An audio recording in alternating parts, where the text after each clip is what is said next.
দর্শক স্বাগত জানাচ্ছি মুভিবাংলা টেলিভিশনে। মানিকগঞ্জ থেকে যুক্ত হয়েছি আমি মোহাম্মদ আশরাফুল ইসলাম।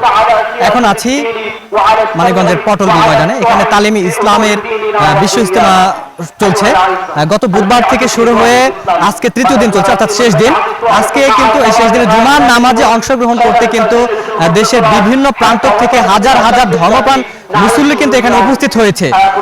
আজকের জুমার নামাজে কিন্তু প্রায় লক্ষাধিক মানুষ নিয়ে এখানে জুমার নামাজ অনুষ্ঠিত হয়েছে।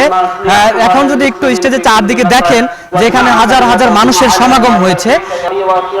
গতকাল থেকে কিন্তু বেশি মানুষ এখানে আসতে শুরু করছে, কারণ যেহেতু বুধবার থেকে মঙ্গলবার থেকে অনুষ্ঠানটি শুরু হয়েছে, সেক্ষেত্রে অনেকে সরকারি চাকরিজীবী থাকে, তারা কিন্তু এই গতকাল ইজতেমায় অংশগ্রহণ করেছে এবং সারা রাত আজকে সারাদিন তারা এখানে অবস্থান করবেন এবং আগামীকাল মোনাজাত শেষে কিন্তু তারা আসলে বাড়ি ফিরবেন।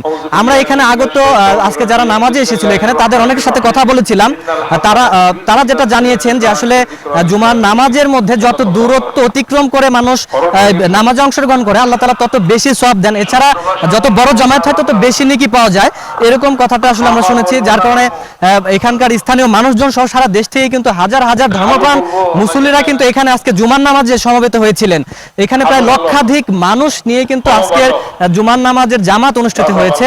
তো জুমার নামাজের পরবর্তী সময় থেকে কিন্তু স্টেজে বিভিন্ন ধর্মীয় আলোচনা, হামদ, নাত সহ বিভিন্ন আলোচনা হচ্ছে।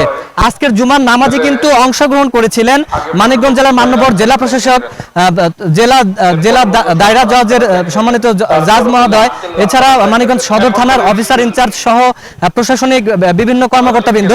তো আজকের এই ইজতেমায় ধর্মীয় ভাব গাম্ভীর্য সহ কিন্তু ইজতেমার পরিবেশ বিরাজ করছে। এখানে হাজার হাজার ধর্মপ্রাণ মুসল্লিরা সমবেত হয়েছে।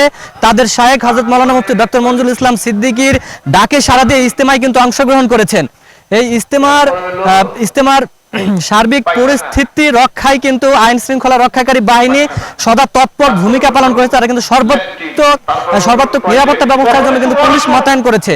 তো এমত অবস্থা আগামীকাল সকালে আখিরি মোনাজাতের মাধ্যমে কিন্তু শেষ হবে এবারের 3 দিনব্যাপী বিশ্ব ইজতেমা।